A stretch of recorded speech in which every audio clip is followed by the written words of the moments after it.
اسے مانتی ہے دنیا، اسے ڈھونڈتی ہے منزل، رہے عشق مصطفیٰ پہ جو غلام چل رہا ہے۔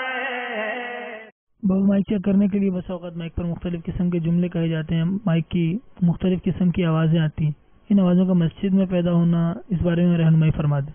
مائک کی بھی آوازیں اور ٹن ٹن بجاتے ہیں مسجدوں میں، تو اب یہ سب ایسے کہ ان میں عرف جاری ہے، لیکن یہ مائک کے ٹن ٹن بجانا اس طرح تو یوں گھسیٹتے یہ تو بالکل ہی ناپسند ہے۔ اس کا تو سمجھایا کی کوشش کی ہے کہ یہ تو واقعی نمازیوں کے لیے باعث تشویش ہے، کیونکہ وہ پہلے سے اس کو سیٹ کیا جائے، بعد میں آن کیا جائے، اور یہ کرتے ہیں ہلاؤ ہلاؤ ٹیسٹنگ ہلاؤ،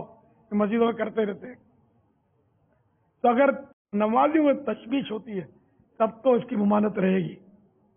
کہ پہلے سے سب یہ کر دیا جائے، مسجد سے باہر کر لیا جائے۔ اب جیسے خطبے کے لیے جب اس کو کرتے ہیں، پھر خطیب صاحب جب ممبر پر آتے ہیں تو کھڑے ہو کر مائک اس کے منہ کی طرف لے جاتے ہیں،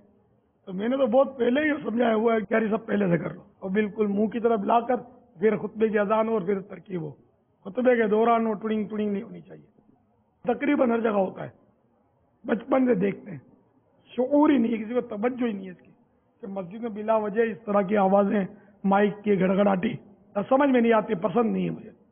اور لگتا ہے کہ یہ نہ ہو، کیونکہ اس کا الٹرنیٹ موجود ہے کہ پہلے سے درست کرے پھر اس کو آن کرے۔ واللہ تعالی اعلم ورسولہ اعلم عز وجل وصلی اللہ تعالی علیہ وآلہ وسلم صلو علی الحبیب صلی اللہ تعالی علیہ وسلم۔ اسے مانتی ہے دنیا، اسے ڈھونڈتی ہے منزل، رہے